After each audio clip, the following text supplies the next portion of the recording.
Oke baik, Assalamualaikum warahmatullahi wabarakatuh. Bapak Ibu guru yang terhormat, jumpa lagi di channel Guru Abad 21, channelnya para guru Indonesia, konsisten menyampaikan info valid, komitmen melawan berita hoax. Hari ini Bapak Ibu tanggal 18 April, akhirnya SKTP sudah terbit. Kita ketahui ya, untuk Bapak Ibu yang belum mengetahui, ada dua cara nih ngecek SKTPG Bapak Ibu. Yang pertama, melalui info GTK, yang kedua, bisa melalui Telegram. Nah, kalau Bapak Ibu ngeceknya sekarang melalui info GTK, tampilannya kan seperti ini nih. Info GTK sedang maintenance. Nah, ada cara yang lebih cepat Bapak Ibu untuk mengetahui hasil validasinya, yaitu melalui Telegram. Nah, ini kami cek ya, kita lihat di bagian atas tertanggal 18 April. Setelah cek status, itu berubah statusnya menjadi status dokumen 8 sudah SK. Tertulis di situ, alhamdulillah data usulan Anda sudah terbit dalam SK, Bapak Ibu. Bahkan di sini kalau kita lanjut klik SKTP biru itu nanti akan muncul nomornya. Tapi kami tidak lanjut. Fokus kami adalah ngecek apakah SK sudah terbit. Nah, itu sudah terbit Bapak Ibu. Nanti Bapak Ibu tinggal menunggu setelah maintenance di info GTK tadi. Ya, yang ini Bapak Ibu nanti setelah muncul kembali info GTK, insya Allah SKTP-nya Bapak Ibu bagi memang yang tidak ada masalah ya, itu akan terbit Bapak Ibu. Bulan-bulan sebelumnya juga seperti itu Bapak Ibu ya. Bisa dicek lebih dulu, artinya bisa diketahui lebih dulu melalui Telegram. Baru setelah maintenance, setelah perbaikan ini, setelah tampil info GTK, baru kemudian juga terbit di info GTK kita. Bisa kita cek sama-sama Bapak Ibu. Poinnya adalah yang kita sampaikan di video hari ini, alhamdulillah tertanggal 18 April SKTP gelombang 1 ini sudah terbit Bapak Ibu. Semoga segera info GTK bisa kita akses dan kita lihat nomor SK-nya. Jadi kemarin teman-teman yang banyak posting ya, statusnya menanyakan kenapa info GTK tiba-tiba biru semua, yang sudah terbit SKTP menjadi tidak terbit. Itu tidak usah khawatir, itu biasa ya dalam hal teknis sistem seperti itu biasa. Kalau dalam proses validasi biasa ada perubahan-perubahan yang tidak menentu. Tapi intinya Bapak Ibu, SKTP kita hari ini tertanggal 18 itu sudah terbit. Sebelum lanjut kami menyampaikan kabar baik bahwa telah rilis produk digital terbaru kami, yaitu 200 template PowerPoint siap pakai untuk guru. Guru-guru kan sering tuh butuh PowerPoint, namun kadang bingung karena PowerPoint-nya kurang menarik, flat, dan tidak variatif. Nah, 200 template PowerPoint siap pakai ini akan membantu guru-guru sehingga Bapak Ibu tidak perlu mendesain dari awal, sudah ada template-nya, tinggal Bapak Ibu sesuaikan. Ini cocok untuk semua jenjang ya, mulai dari TK, SD, SMP, SMA, sederajat Bapak Ibu. Jadi Bapak Ibu cuma sekali beli bisa dipakai seterusnya sampai Bapak Ibu pensiun. Jadi silahkan dipesan 200 template PowerPoint siap pakai untuk guru ini di nomor WA admin kami 0823 1332 0383. Nah, jika sudah memenuhi persyaratan semua, proses selanjutnya adalah rekomendasi penyaluran pada setiap tanggal 20 setiap bulannya Bapak Ibu ke Kemenkeu. Dari regulasi Kemendikdasmen sendiri menyikapi hal ini nih seperti apa? Ya, kalau ini ya perlu dipahami ya Bapak Ibu semua bahwa guru honorer yang ada di sekolah milik Pemda, guru sekolah negeri atau sekolah-sekolah milik Pemda itu direkrut sendiri oleh daerah karena kebutuhan. Jadi karena ada guru yang pensiun atau kosong atau pertimbangan lain, guru-guru itu berada di satuan-satuan pendidikan direkrut oleh daerah. Jadi secara administratif mereka di bawah kemenangan pemerintah daerah, Mbak. Sehingga atau si pemberi kerjanya itu Pemda. Nah, gaji guru non ASN ya besar kecilnya itu sangat bervariasi ya. Ada yang besar, ada yang kecil gitu ya. Itu tergantung pada si pemberi kerja.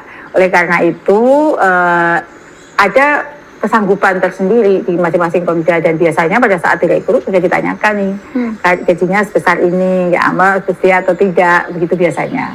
Nah, yayasan pun juga sama. Jadi guru swasta atau di sekolah swasta itu ada yang bervariasi. Mereka direkrut juga berdasarkan kebutuhan, sama dengan Pemda. Dan pada saat rekrut itu ada kontrak. Kalau yayasan itu perjanjian kerja ya, namanya mereka dengan yayasan. Banyak yayasan yang memberikan perjanjian dan di situ tertuang sebenarnya hak kewajiban masing-masing. Misalnya haknya itu mendapatkan uang sebesar ini, kewajibannya mengajar, berapa tahun dia tidak boleh pindah, seperti itu masing-masing yayasan beda-beda. Tapi intinya adalah besaran gaji mereka tergantung kesepakatan antara si guru dengan si pemberi kerja gitu ya. Ada yang ya memang kita lihat ya sekolah swasta ada yang gajinya gede, ada yang juga yang kecil gitu ya. Jadi sangat bervariasi. Nah, itulah Mbak mengapa ada gaji yang bervariasi tergantung si pemberi kerja. Nah, terkait dengan guru ASN ini karena gaji mereka bervariasi dan itu di dalam undang-undang yang ada, guru dosen itu tidak diatur gitu ya, belum diatur mereka tuh gajinya berapa begitu ya. Inilah pemerintah hadir, berupaya hadir untuk memberikan kesejahteraan, meningkatkan kesejahteraan mereka melalui berbagai mekanisme. Seperti kami melakukan akselerasi bagi semua guru ikut PPG. Supaya apa? Ada instrumen dari negara agar bisa menyentuh guru-guru ASN tersebut. Ya, salah satu instrumen yang diatur dalam undang-undang itu ya tadi pemberian tunjangan, dan besarannya tunjangannya pun itu untuk non ASN juga tidak diatur ya di dalam undang-undang yang sekarang ya, yang belum, yang mau direvisi. Itulah maka kita hadir dengan memberikan tunjangan 2 juta tadi, membantu meningkatkan kesejahteraan mereka. Itu bentuk komitmen negara terhadap guru-guru non ASN yang mengabdi untuk negeri, yang mengajar dengan status sebagai non ASN tadi. Lalu ada juga nih tunjangan khusus guru Mbak, disebut dengan TKG yang diberikan kepada guru yang berdedikasi mengajar di daerah 3T, yang mana di sini nilainya setara dengan TPG. Jadi meskipun guru-guru tersebut belum punya sertif pun, kalau dia mengajar di TKG ASN, dia akan mendapatkan 1 kali gaji pokok atau setara dengan TPG. Terakhir yaitu insentif bagi guru non ASN Mbak, yang belum memiliki sertif pun pemerintah juga hadir memberikan bantuan peningkatan kesejahteraan berupa insentif sebesar 400.000 per bulan. Namun kami juga menyadari ya, upaya-upaya yang kita lakukan ini belumlah cukup untuk memberikan label sejahtera buat guru-guru kita. Yang perlu terus kita perjuangkan adalah bagaimana status kepegawaian mereka. Setelah mereka punya status, nanti akan merubah kesejahteraan mereka. Oleh karena itu, Kemendikbudrismen mendorong kepada pemerintah daerah agar guru-guru tersebut segera diusulkan, diangkat, bukan hanya P3K ya, bagi yang muda-muda membuka peluang untuk menjadi PNS, agar kepastian karir mereka terjamin dan guru jadi lebih sejahtera. Luar biasa, oke. Nah, sekarang ada yang nanya lagi nih soal keterlambatan TPG yang misalnya belum cair atau tunjangan-tunjangan lain nih yang kayaknya kehambat gitu. Ini yang benar, ini bisa kita ngomong ke siapa sih Bu? Terus gimana nih seharusnya kita menyikapinya? Ya, jadi kami memahami ya, karena masalah TPG itu bukan hanya sudah ada rekening langsung salur, ada mekanisme yang harus dilakukan. Misalnya si guru dari pemerintah daerah, pemenuhan beban kerja itu harus mengisi juga sistem sekolah itu, Pemda mengisi sistem informasi, Simbar, Simtun yang harus ada diisi. Jadi sebenarnya keterlambatan itu banyak faktor. Jadi kami juga berharap pemerintah daerah juga segera ya mengusulkannya juga. Kami memahami sebenarnya kekhawatiran ini karena kan mereka sudah mempunyai rencana khusus dengan besaran tunjangan yang dimiliki untuk memenuhi berbagai kebutuhan mereka. Untuk itu menyikapi banyak keterlambatan karena pertimbangan lain tertentu, maka tahun 2026 ini sudah disalurkan per bulan. Ya, harapannya ini tidak lagi ada keterlambatan, misalnya 3 bulan jadi 6 bulan lalu bisa lewat tahun, itu harapannya tidak terjadi lagi. Ini sebenarnya bentuk dari perbaikan yang sudah kita lakukan. Nah, perubahan mekanisme ini bukan sekedar perubahan teknis sih Mbak, tapi sebenarnya ini transformasi tata kelola penyaluran tunjangan agar lebih sederhana. Jadi tidak lagi ribet, sederhana, lebih transparan dan akuntabel. Namun demikian, keberhasilan sistem ini sekali lagi tidak hanya ditentukan oleh satu pihak saja, tidak hanya oleh kesiapan pemerintah, tapi juga sangat bergantung pada akurasi dan ketepatan data yang dimiliki, baik si guru tersebut maupun dari pemerintah daerah setempat. Disinilah pentingnya peran aktif Bapak Ibu guru ya dalam memastikan data selalu mutakhir. Ini selalu saya sampaikan berkali-kali ya. Dan sesuai dengan kondisi real di lapangan. Kalau uangnya masuk jangan diambil habis Bu Pak, karena diambil habis rekeningnya jadi tidak bisa aktif lagi ya. Kosong gitu ya? Iya, jadi itu juga ada loh Mbak. Jadi karena diambil habis kosong, rekeningnya kosong kan jadi tidak aktif.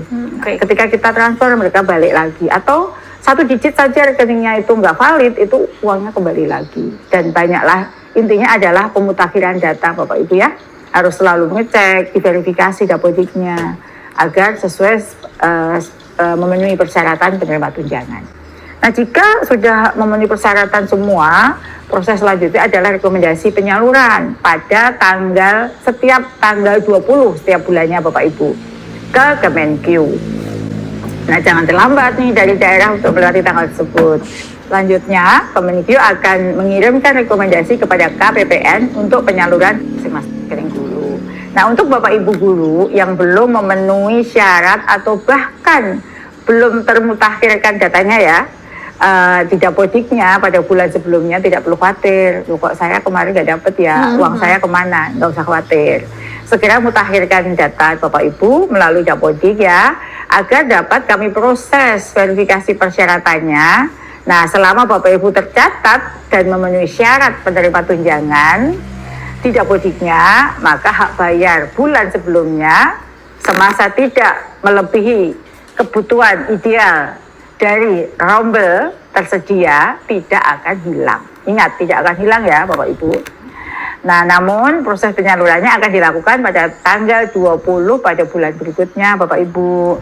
Jadi Bapak Ibu dihimbau kembali ya jika ada perubahan kondisi di lapangan, baik itu mutasi guru.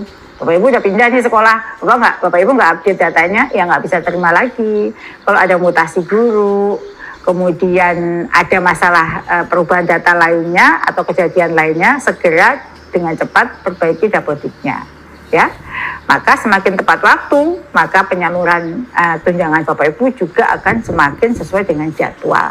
Selain itu, untuk ASN jika ada ketidaksesuaian data gaji pokok terkait dengan pangkat, golongan, dan masa kerja, agar memutakhirkan data kepegawaian pada CIASN dengan melaporkan ke BKD, BKPSDM setempat. Ingat ya, jangan lupa.